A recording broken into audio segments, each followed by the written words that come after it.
जो एक धोबी था और वह अपनी बेटी रेखा के साथ रहता था। रोजाना राजन अपनी बेटी के साथ ग्रामीणों के घर पर उनके गंदे कपड़ों को इकट्ठा करने के लिए जाता था।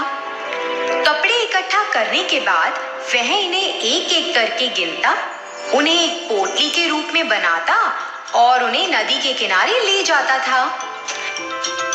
जब राजन कपड़े धोता था, रेखा कपड़ों के लिए साबुन तैयार करती थी।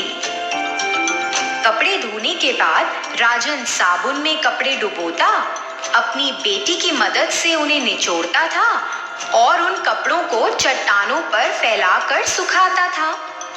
कपड़ों को घर पर लाकर राजन इस्त्री करता था और रेखा पोटली में बांधती थी।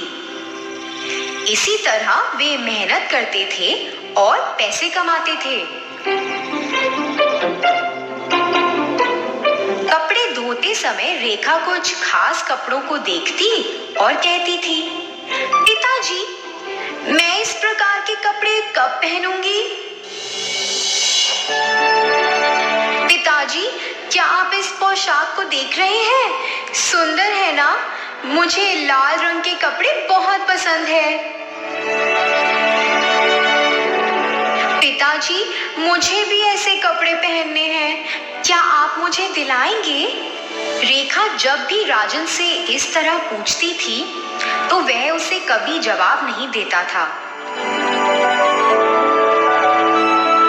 अपने घर के कामों को पूरा करने के बाद उसने ग्रामीणों के कपड़ों की पोटली में से अपनी पसंदीदा आधी साड़ी उठाई और सज धज कर अच्छे से तैयार हो गई। तैयार होने के बाद वह खुद को निहारती और बहुत खुश महसूस करती। वह ऐसा कई बार करती थी और इसी तरह रेखा को इसकी आदत पड़ गई। हर दिन वह अपने पिता को बिना बताए पोटली में से कुछ कपड़े चुरा लेती थी। जब उसके पिता सो जाते, वह उन कपड़ों को पहन लेती और फिर सज धज कर अपने आप को निहारती थी। एक दिन जमींदार की बेटी ने अपने कपड़े धोने के लिए धोबी को राजघराने में बुलाया। राजन अपनी बेटी रेखा के साथ उनके पास पहुंचा। जब वे दोनों कपड़े इकट्ठे कर रहे थे, रेखा की नजर एक लाल और पीले कपड़े पर पड़ी और वह सचमुच उस कपड़े में खुद को देखना चाहती थी। कपड़े धोने और इस्त्री करने के बाद अनजाने में फिर से उसने वह कपड़े चोरी कर लिए जो उसने जमींदार के घर पर देखे थे। जब राजन उन कपड़ों को वापस देने के लिए गया, तब उसने गिनती करके एक एक कपड़ा पोटली से बाहर निकालना शुरू किया और उसे 11 कपड़ों में से केवल 10 जोड़ी कपड़े मिले। वो एक कपड़ा तो जमींदार की बेटी के पास था और उसने लापता जोड़ी के बारे में पूछा। मेम साहब, मैंने तो आपके सामने कपड़े गिनकर पोटली में रखे थे, पता नहीं अभी क्या हुआ। मुझे घर जाना है और एक बार मैं घर जाकर जांच करूंगा। मैं जल्द ही वापस आऊंगा, कृपया आप बुरा मत मानिए। ऐसा कहते हुए वह राजघराने से निकल गया। जल्द ही वह अपने घर पहुंचा और अपनी बेटी को उस एक जोड़ी कपड़े में देखकर चौंक गया। रेखा को अपने पिता के घर इतनी जल्दी वापस आने की उम्मीद नहीं थी। अरे पिताजी, मैं समझा सकती हूँ, कृपया मेरी बात सुने। बेटी, मैं इस गांव में सम्मान और नाम के साथ रहता हूँ और मन से काम करता हूँ। ये तुम्हें क्या हो गया है? ये तो बहुत शर्म की बात है कि आपने चोरी की है। जो आपने अभी किया है वह बिल्कुल गलत है। यह मूर्खता है। पिताजी, मुझे माफ कर दें पिताजी। मैं अपने जीवन में फिर ऐसी गलती कभी नहीं दोहराऊंगी। मैं आपसे कुछ भी नहीं छुपाना चाहती थी। रेखा, उन कपड़ों को धोकर इस्त्री कर दो, उन्हें तैयार रखें। मुझे उन्हें वापस कल लेकर जाना है। मैं खुद जाकर वापस करूंगा। अगर उन सभी को पता चल गया तो ये बहुत शर्मनाक बात होगी। तो बेहतर है जैसा मैं कह रहा हूं तुम वैसा ही करो।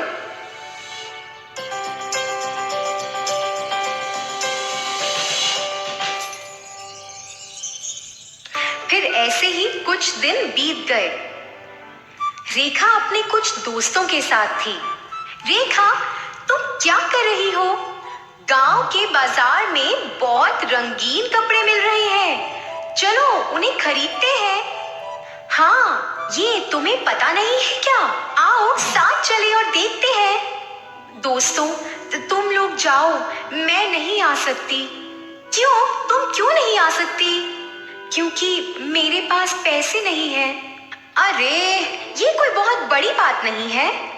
अपने कोई भी 3 पुराने जोड़े कपड़ों में से एक उठा कर ले आओ। लेकिन ऐसा क्यों? क्योंकि उस बाजार में एक आदमी है जो पुराने जोड़ी कपड़े लेता है और उसके बदले में हमें पैसे देता है। क्या सच्ची? ये तो बहुत अच्छी बात है। लेकिन मेरे पास केवल 2 जोड़ी कपड़े हैं। मैं 3 जोड़ी कैसे बेच सकती हूँ? तुम एक काम करो यार, तुम्हारे पिता एक धोबी हैं। रोज कम से कम 100 जोड़े कपड़े तो आते हैं ना।